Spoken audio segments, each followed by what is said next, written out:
Sir నమస్కారం sir. నమస్తే. Sir Zakir Hussain గారు ప్రపంచ ప్రఖ్యాతిగాంచిన తబలా విద్వాంసులు. సో నిన్న కొన్ని అనారోగ్య కారణాల వల్ల ఆయన కన్నుమూయడం జరిగింది సార్. మరి ఈ నేపథ్యంలో అంటే ఆయన జర్నీ గురించి మొత్తం ఎక్స్ప్లెయిన్ చేస్తారా సార్? మనం చాలా సినిమా పాటల్లో కూడా ఆయన ప్రస్తావన ఉంటుంది. అవును. అంటే భారతీయుడు భారతీయుడు 2 అని గుర్తొస్తుంది, కానీ మనకి యాక్చువల్గా భారతీయుడిలో ఒక పాట ఉంటుంది, టెలిఫోన్ ధ్వనిలా నవ్వేదానా. ఆ పాటలో జాకీర్ హుస్సేన్ తబలా నువ్వేనా అని ఒక లైన్ ఉంటుంది. ఎవరి జాకీర్ హుస్సేన్ అని చాలామంది వెనక్కి తిరిగి చూశారు, కానీ నిజానికి అప్పటికే ఆయన లబ్ధ ప్రతిష్ఠుడైనటువంటి తబలా విద్వాంసుడు. ఆయన తబలా విద్వాంసుడు మాత్రమే కాదు, ఆయన వెస్ట్రన్ మ్యూజిక్ని అన్నిటినీ అవపోసన పట్టినటువంటి వ్యక్తి. విపరీతమైన లెర్నర్ ఆయన, అంటే నిత్య విద్యార్థి. ఏ కొత్త సంగీతాన్నైనా ఆయన ఆకలింపు చేసుకునే ప్రయత్నం చేసేవాడు. ఆయన ప్రత్యేకత ఏంటంటే ఫ్యూజన్ చేయటంలో ఆయన చాలా సిద్ధాస్తుడు.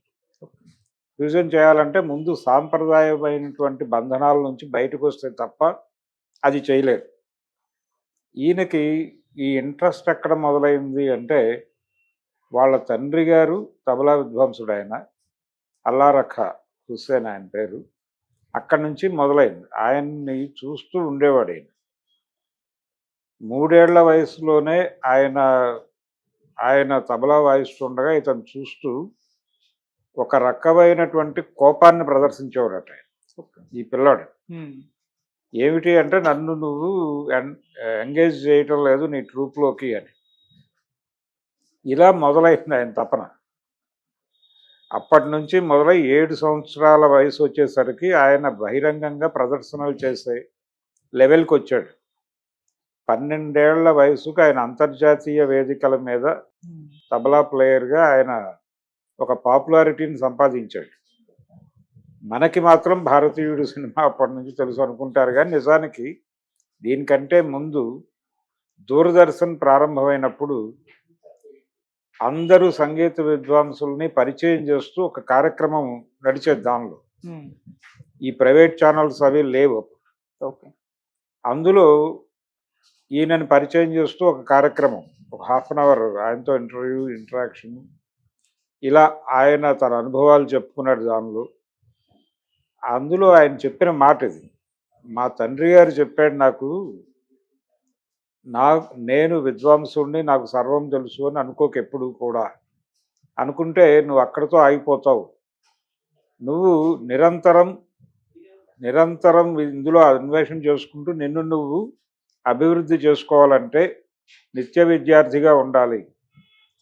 ఎక్కడా కూడా ఏ రకమైన కామెంట్ ఎవరి మీద చేయకు. ఎందుకంటే ఎవడైనా చేసినటువంటి ఒక ట్యూనో లేకపోతే మరొకటో ఒక సంగీత విన్యాసము నీకు ఇబ్బందికరంగా అనిపించవచ్చు. అనిపించినప్పుడు నువ్వు వెంటనే దాన్ని జడ్జి చేసి ఒక స్టేట్మెంట్ ఇవ్వద్దు. ఇవ్వకుండా దాన్ని విను, ఒక 10 సార్లు 100 సార్లు విను, పాజిటివ్గా విను. నెగిటివ్ అనేది నీకు వద్దు. ఈ పాజిటివ్గా వింటున్నప్పుడు నీకు వాడు ఏ కాన్షియస్నెస్లో ఉండి చేశాడో, ఏ కాంటెక్స్ట్లో చేశాడో నీకు అర్థమవుతుంది. అర్థమైనప్పుడు వాడు చేసినటువంటి ప్రయోగం నీకు జీర్ణమవుతుంది. అప్పుడు నువ్వు అలా చేయాలని నీకు అనిపిస్తుంది. అలా నువ్వు ప్రతి దానిలో నుంచి ఏదో ఒకటి వెతుకు. ఆ వెతుక్కుంటూ ముందుకు వెళ్ళటమే మనం చేయవలసింది. అంతే తప్ప పరిపూర్ణుణ్ణి అనేటువంటి అభిప్రాయం ఎప్పుడు అయితే నీ మనసులోకి ప్రవేశించనిచ్చావో నువ్వు ఇమ్మీడియట్గా నీ ఎదుగుదల ఆగిపోతుంది అని ఒక మాట చెప్పాడట ఆయన. ఈయనే చెప్పాడు ఆ ఇంటర్వ్యూలో, ఇలా చెప్పాడు మా నాన్నగారు. అది జీవితాంతం పాటించాడు. అందుకని ఆయన ఫ్యూజన్లోకి ఎంటర్ కాగలిగాడు. ఎవరితోనైనా కలిసి ఆయన పని చేయగలిగాడు. ఏ వేదిక మీదనైనా ఆయన హాయిగా వెళ్ళి తన సంగీతాన్ని వినిపించగలిగాడు. ఆ తర్వాత జనరేషన్ ఈ సినిమా పాటలు, అలాగే ఆ దూరదర్శన్ పరిచయము, అలాగే జాతీయ సమగ్రత చాటడం కోసం అందరూ సంగీత విద్వాంసులతోనూ ఒక కార్యక్రమం చేసింది దూరదర్శన్ ఆ రోజుల్లో. అంటే వేర్పాటువాద ఉద్యమాలు ఉధృతంగా నడుస్తున్నటువంటి కాలం అది. అంటే ఈస్టర్న్ స్టేట్స్, ఈశాన్య రాష్ట్రాలు అంటారు. అక్కడ తర్వాత పంజాబ్లో ఖలిస్తాన్ ఉద్యమం, అస్సాంలో అస్సాం గణ సంగ్రామ పరిషత్ ఉద్యమం, ఇవన్నీ నడుస్తున్నటువంటి దశలో జాతులు విముక్తిని కోరతాయి అనేటువంటి నినాదం ప్రతి చోట ప్రతిధ్వనిస్తున్నటువంటి సమయంలో నేషనల్ ఇంటిగ్రిటీ కోసం ఒక కార్యక్రమం చేయాలి అని చెప్పి కేంద్ర ప్రభుత్వం నుంచి వచ్చిన ఒక ఆదేశం మేరకు దూరదర్శన్ వాళ్ళు డిజైన్ చేసిన కార్యక్రమంలో జాకిర్ హుస్సేన్ చాలా ప్రముఖంగా ఆకట్టుకున్నాడు ప్రపంచాన్ని. బాలమురళీకృష్ణ గారు పాడారు, భీమ్సేన్ జోషి పాడాడు దానిలో.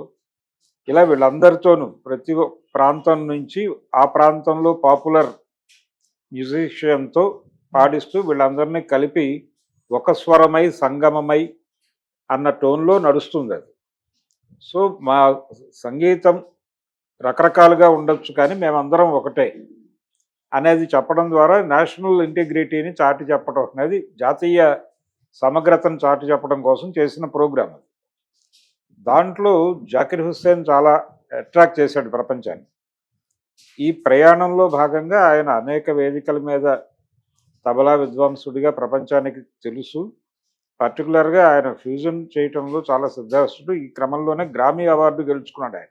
ఓకే. సంగీత అకాడమీ అవార్డు గెలుచుకోవడంతో పాటు 83 ఆ ప్రాంతాలకే ఆయన గెలుచుకున్నాడు అది. ఆయన గెలుచుకున్నటువంటి అవార్డులో ప్రెస్టీజియస్ అవార్డు గ్రామీ అవార్డు 2009లో, నాకు గుర్తున్నంత వరకు 2009లో వచ్చింది అది. ఓకే. ఆయన మిక్కీ జోర్డ్ అనేటువంటి ఒక వ్యక్తితో కలిసి చేసినటువంటి ఒక ఆల్బమ్, దానికి అవార్డు వచ్చింది. చాలా పాపులర్. అంటే ఈయన దేన్నైనా యాక్సెప్ట్ చేస్తాడు చేసి దానికి తన వాయిద్య పరికరం ద్వారా ఏ మేరకు ఎన్హాన్స్ చేయగలను అనేది ఆలోచిస్తాడు తప్ప ఎక్కడా లిమిటేషన్స్ ఉండవు. ఓకే. తన్ని తాను ఒక పరిధుల్లో కుదించుకోకుండా ఆయన కదిలాడు. అందువలన ఆయన ఈ జాతీయ చిత్ర పురస్కారాల వేదికల మీద ప్రధానంగా ఆయన కచేరీ ఉండేది. ఇంటర్నేషనల్ ఫిల్మ్ ఫెస్టివల్స్లో ఆయన ఏదో ఒక ప్రోగ్రాం చేసేవాడు. ఆయన మరణించింది కూడా శాన్ ఫ్రాన్సిస్కోలో చనిపోయాడు ఆయన. ఇలా ఆయన భారతదేశం నుంచి మొదలై క్రమంగా అంతర్జాతీయ మనిషిగా మారిపోయాడు. ఈ అల్లా రఖా హుస్సేన్ నుంచి ప్రారంభమైనటువంటి ఈ సంగీతం, ఈ ధార ఆయన ప్రపంచవ్యాప్తం చేయటంలో చాలా ప్రముఖమైన పాత్ర పోషించాడు. ఒక ఇన్స్ట్రుమెంట్ వాయిద్యకారుడిగా, ఆయన ఏదో తబలా వాయిద్యకారుడిగా మాత్రమే కాకుండా సంగీతానికి సంబంధించి ఆయన ఒక సిద్ధాంతాన్ని ప్రతిపాదించాడు. ఆ సిద్ధాంతం ఏంటంటే, సంగీతానికి ఎల్లలు లేవు అని మనం చెప్తున్నాం కానీ మనకి మనం రిస్ట్రిక్ట్ అవుతున్నాము. ఈ రిస్ట్రిక్షన్స్ అనేది పెట్టుకోకండి, మీరు ఎటు ఎటు ప్రయాణం చేయటానికైనా సిద్ధపడండి. అలాగే జానపదంలో సొగసు మీరు పలికించగలగాలి. పలికించాలంటే ఆ ఆత్మ మీకు తెలిసి ఉండాలి, ఆ జీవనం తెలిసి ఉండాలి. తెలిసినప్పుడు మీరు దాన్ని మీకు ఎక్కడో వినిపిస్తుంది ఒక ఫోక్ ట్యూన్, వినిపించినప్పుడు మీరు వెంటనే దానికి కనెక్ట్ అయిపోయి మీరు మీ వాయిద్యాన్ని అక్కడికి తీసుకెళ్ళిపోతారు, ఆ ఏరియాకి. అది ఆ ప్రాంతపు వాయిద్యంగానే అనిపించేలాగా మీ విద్య నడుస్తుంది. అలాగే ఒక వెస్ట్రన్ మ్యూజిక్ ఇన్ఫ్లుయెన్స్ ఉన్నటువంటి కార్యక్రమంలోకి మీరు ఎంటర్ అయినప్పుడు ఆ వాతావరణంలో మీది అంతర్జాతీయ స్థాయిలో నడుస్తుంది. ఇలా ఎక్కడికి వెడితే అక్కడ మీరు దానిలో మిక్స్ అవ్వటానికి సంబంధించి మీరు ఏ రకమైన ఎల్లలు పెట్టుకోకుండా మిమ్మల్ని మీరు ఓపెన్ చేసేసుకోగలిగితేనే మీరు ప్రపంచ సంగీతంలో మీకు ఒక స్థానం దొరుకుతుంది. అలాగే ప్రపంచ సంగీతం మీకు అవగాహన అవుతుంది, ఆకలింపు చేసుకోగలుగుతారు అనేది ఆయన నమ్మిన సూత్రం. ఆయన ప్రపంచానికి చెప్పేవాడు, ప్రతి క్షణం అదే చెప్పేవాడు. ఓకే. ఆయన పాపులారిటీకి కారణం కూడా అదే. ఆయన ఎక్కడా కూడా ఎల్లలు పెట్టుకోలేదు. అంటే బాలమురళీ కృష్ణ గారు అంటారు కర్ణాటక సంగీతం అంటారు కానీ అది ఈ ప్రాంతానికి పరిమితమైందో ఇంకో చోటకి పరిమితమైందో కాదు. అది యాక్చువల్గా కర్ణాలకి ఇంపైనటువంటి సంగీతము, కర్ణాలకు రుచించేటువంటి సంగీతము, అంటే చెవులకి ఇంపుగా ఉండేది ఏదైనా కర్ణాటక సంగీతమే అంటాడు ఆయన. ఓకే.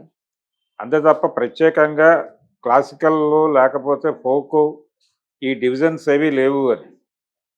అదే ఈయన చెప్పేవాడు. ఈ ఎల్లలు లేవు. ఆయన క్షుణ్ణంగా క్లాసికల్ నేర్చుకున్నాడు. అలాగే ఈ వెస్టర్న్ మేజర్ మ్యూజిక్ అంటారు, మేజర్ స్కేల్, ఇవన్నీ మేజర్ ఇలాగా అవన్నీ కూడా ఆకలింపు చేసుకోగలిగాడు. అలాగే తన ఇన్స్ట్రుమెంట్తో పాటు ఉన్నటువంటి అన్ని వాయిద్య పరికరాల మీద ఆయనకు ఒక అవగాహన ఉంది. ఓకే. అలా విస్తృతమైనటువంటి పరిశోధన, నిరంతరం తెలుసుకోవాలనే తాపత్రయం, ఎక్కడ ఏ కొత్త ప్రయోగం జరిగినా దాన్ని తెలుసుకోవాలి, ఏ రంగంలో ఏ ఏరియాలో ప్రయోగం జరిగినా దాన్ని పట్టుకుని ప్రయాణించేవాడు ఆయన. ప్రయాణించి దాని గురించి తెలుసుకుని దాన్ని తను ఎలా పలికించాలో చూసేవాడు. అందుకని ఆయన జనాలందరికీ నచ్చిన ఒక ప్లేయర్గా, తబలా ప్లేయర్గా ఆయన ఆ స్థాయి ఖ్యాతి సంపాదించుకోవడానికి కారణం అది. ఆయన బాల్యంలో మొదలైనటువంటి తపన, అంటే 3వ ఏట మొదలైంది అని చెప్తారు. 3వ ఏడు నుంచి ఆయన రెగ్యులర్గా కచేరీల్లో ఉండేవాడు, వాళ్ళ ఫాదర్ కచేరీల్లో. అంటే కూర్చోవటం వచ్చిన దగ్గర నుంచి తన్ని తాను సంగీతంతో అనుసంధానం చేసుకున్నాడు ఆయన.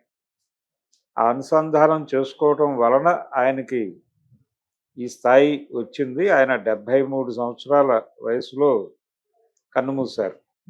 ఇది నిజంగానే అంటే ఆయన కంట్రిబ్యూషన్ ఏమిటి భారతీయ సంగీతానికి అనేది చర్చ. ఆయన ఉన్నారా లేదా అన్నది కాదు. అంటే వీళ్ళు అమరులే, వీళ్ళకి మరణం లేదు. వాళ్ళ మరణం లేకుండా వాళ్ళు తమని తాము అలా సంగీతంతో మమేకం చేసేసుకున్నారు వాళ్ళ జీవితాన్ని. ఓకే. కాబట్టి వీళ్ళు లేరు, వీళ్ళు చనిపోయారు, ఇలాంటివి కరెక్ట్ కాదు. వాళ్ళు ఉన్నారు.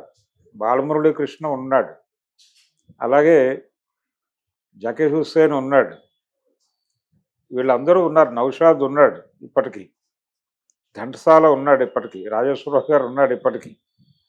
ఎందుకంటే మన జీవితంలో ఎక్కడో చోట వీళ్ళ రెఫరెన్సులు వస్తాయి. ఈ రోజుకి వాళ్ళ పాటలు వింటున్నాం మనం. ఈ రోజుకి ఏదైనా ఒక ఇది వినగానే ఇది నౌషాద్ ఇన్ఫ్లుయెన్సా ఈ ట్యూను, లేకపోతే ఎవరి ఇన్ఫ్లుయెన్సు అని, బర్మన్ ఇన్ఫ్లుయెన్సా, ఎస్డి బర్మన్ ఇన్ఫ్లుయెన్సా అని చర్చించుకుంటున్నారు జనాలు. ఇప్పటికీ వాళ్ళు లైబ్రరీలుగా ఉన్నారు. అక్కడికి వెళ్ళి తోడుకుని తెచ్చుకుని ఇక్కడ వాడుచున్నటువంటి పరిస్థితి చాలా ఉంది. ఓకే. అలా ఎవరికి వాళ్ళు తమని తాము నదులుగా, జీవనదులుగా మార్చేసుకున్నారు. ఆ మార్చేసుకున్నటువంటి వాళ్ళలో అది భీమ్సేన్ జోషి కావచ్చు, లేకపోతే ఘంటసాల గారికి కూడా ఒక బడే గులాం అలీ ఖాన్, ఆయన ఘంటసాల గారికి గురువు. ఆయన దగ్గర నుంచి హిందుస్థానీ సంగీతం నేర్చుకున్నాడు తన ఇంట్లో పెట్టుకుని. ఆయన ఏదో సందర్భంలో మెడ్రాస్ వస్తే ఆయనకు తన ఆతిథ్యం ఇచ్చి తన ఇంట్లో పెట్టుకుని, ఆయన వాళ్ళ టీం నాన్ వెజ్ తీసుకుంటారు, ఈయనకి అది లేదు. అయినప్పటికీ వాళ్ళని తన ఇంట్లో పెట్టుకుని వాళ్ళకు విడిగా ఏర్పాట్లు చేసి ఆయన దగ్గర నుంచి హిందుస్థానీ సంగీతం తాలూకా ఆ విద్యని నేర్చుకోవాలనేది ఒకటే లక్ష్యంతో పనిచేశాడు ఆయన. నేర్చుకున్నాడు, తర్వాత అనేక ప్రయోగాలు చేశాడు ఆయన. ఇలా వీళ్ళందరూ ఏంటంటే ఎవరికి వాళ్ళు ఈ బడే గులాం అలీ ఖాన్ కావచ్చు, వీళ్ళందరూ తమని తాము ఒక జీవనదులుగా మార్చేసుకున్నారు. ఓకే. ఇప్పటికీ ఆ నదులు ప్రవహిస్తూనే ఉన్నాయి. ఆ నదుల నుంచి తోడుకునే వాళ్ళు తోడుకుంటూనే ఉన్నారు. అలా జకీర్ హుస్సేన్ కూడా ఒక జీవనదిగా మారిపోయాడు.